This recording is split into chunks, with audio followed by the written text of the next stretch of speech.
I spent last year's spring break in New York, more specifically in Brooklyn. It was my first spring break in the West and also the first time I was traveling by myself.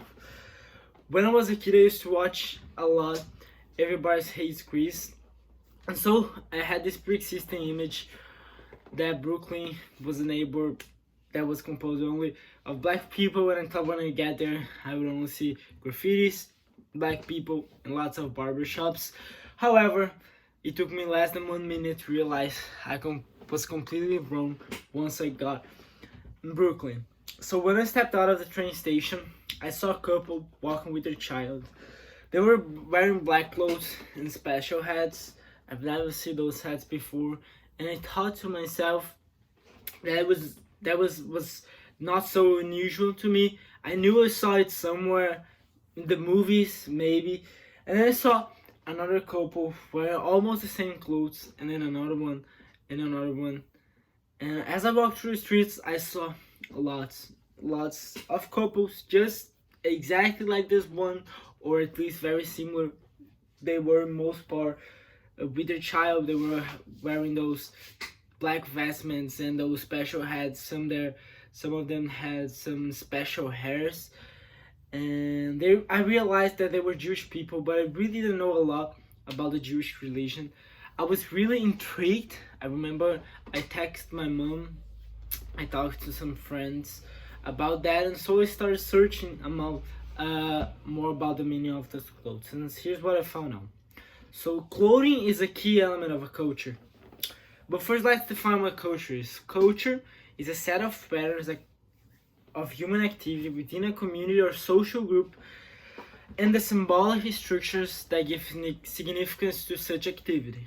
Customs, laws, dress, architectural styles, social standards, religious beliefs, and traditions are all examples of cultural elements, or cultural elements. We could also say there are things that makes up culture. So in this situation, in Brooklyn specifically, we could see the intersection of religious beliefs and dressing.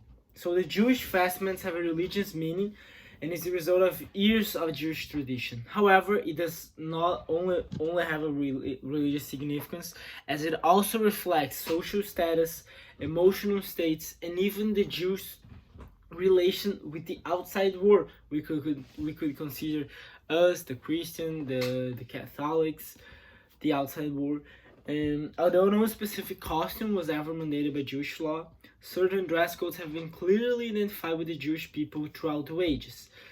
These codes, the way that people that follow the Jewish tradition were also impacted by geography and historical setting in which the costume developed, and the extent of integration in the wider Gentile community. So for instance, let's take an example from Egypt. The ancient rabbis thought that maintaining their distinctive dress in Egypt was one of the reasons that Jews were worthy of being rescued from servitude. While most Jews dress similarly to non-Jews outside synagogues, many Orthodox Jews are recognizable by their distinctive garments or for reasons of ritual, tradition, or modesty. For instance, Orthodox and some non-Orthodox men cover their heads with kippas, and some cover this with black hats or strimel, a type of fur hat. More stridently Orthodox men often wear black suits, and many Hasidic men wear suits that are reminiscent of the style that Polish nobility wore in the 18th century when the Hasidic Judaism began. So here we can already see an example of how history influenced the dressings of the Jewish. Furthermore, during synagogue services, Jewish men traditionally don prayer shawls and cover their heads with kippah, practice that some liberal Jewish women have adopted as well. So the hats that are on the streets we see here, and the origins of men covering their heads with a hat are not clear. The Talmud relates several instances where covering the head is considered a sign of submission. However, there are also people that attribute the heads as to the Jews, neither designed to differentiate themselves from Christians, from whom removal of the head was a sign of respect.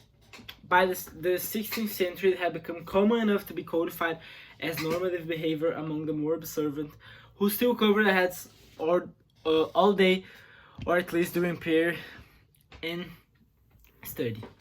For women, the undercovered head was considered in earlier times immodest, if not worse. This practice became universal throughout the Jewish community. However, it varies a lot from places to places. In the early 20th century, the distinctions religious group affiliation and degrees of religiosity are some factors that influence how women and men use hats. So, for instance, Satmar Hasidic women in New York and Jerusalem wear similar head coverings, a scarf covering their hair entirely.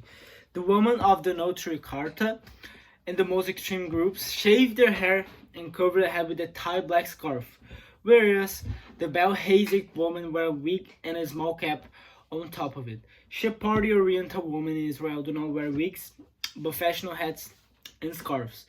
Those are examples of how Jewish clothing and tradition can differ from place to place. And so going further, what the Torah, the sacred book for Jewish, says about clothing. So the Torah says little about clothing, either descriptively or prescriptively. Without explanation, it prohibits blending wool and linen in garments. And in the same verse, it also forbids mixing different seeds and species of cattle, it says in Leviticus. And finally, it forbids men from wearing women's clothes and vice versa without specifying the characteristics of either. So we can conclude from everything that I said here that there is no Jewish law that establishes specific costume, as the Torah doesn't provide a lot of details on that.